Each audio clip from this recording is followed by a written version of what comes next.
in 65 different models.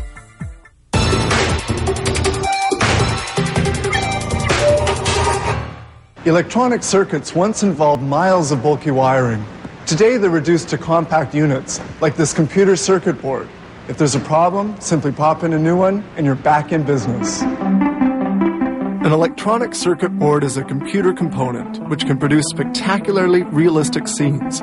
Animating this particular three-dimensional graphic took 4 months of work by artists and programmers with the aid of a G400 graphic processor by Matrox.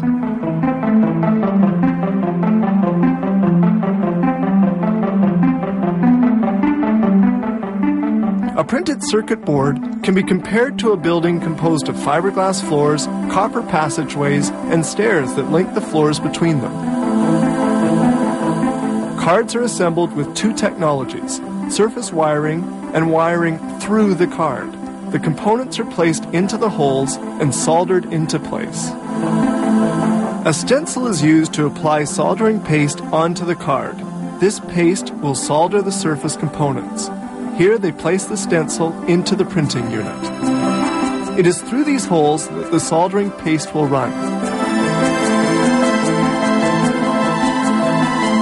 The machine spreads the soldering paste, which contains, among other elements, a tin-lead alloy. The printing blades go into action. They spread the soldering paste on the stencil.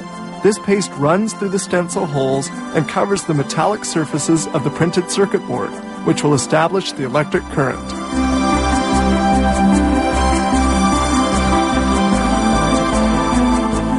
Here's the difference between an unprinted card and another printed one. The unprinted card surface is much more shiny. Now they're going to install the surface wiring elements. They are automatically positioned by this rapid placement machine. About 36,000 components are installed per hour, making it about 10 a second. This incredibly sophisticated machine is equipped with a viewing camera which verifies the alignment and dimensions of each part before installation. It unerringly positions the part at the exact spot. Another machine, slightly less precise than the previous one, installs parts where the space between two placement points is less than 0.5 millimeters. It can install 8,000 parts in 60 minutes.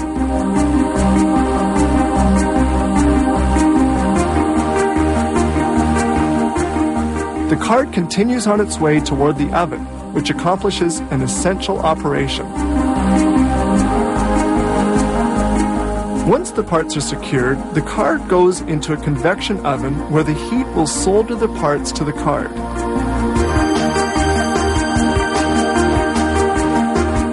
Different circuit connectors through the card are inserted into their respective holes. This operation requires great dexterity and is entirely done by hand.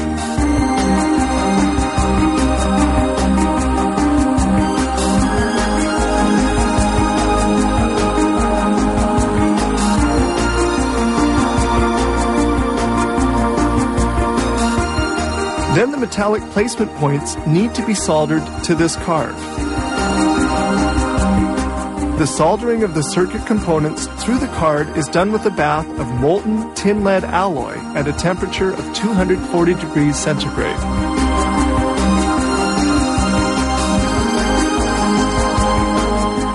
Now everything is installed. They have to do an initial electrical test. The card is placed on a bed of electrified pegs. These pegs make contact with the card's connecting points, allowing them to check for short circuits or open circuits in the card.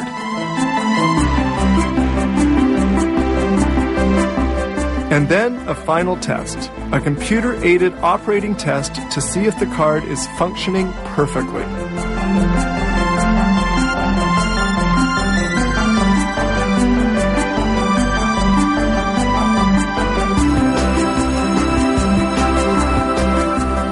This company fabricates 200 models of different circuit boards and produces about 4,000 cards each.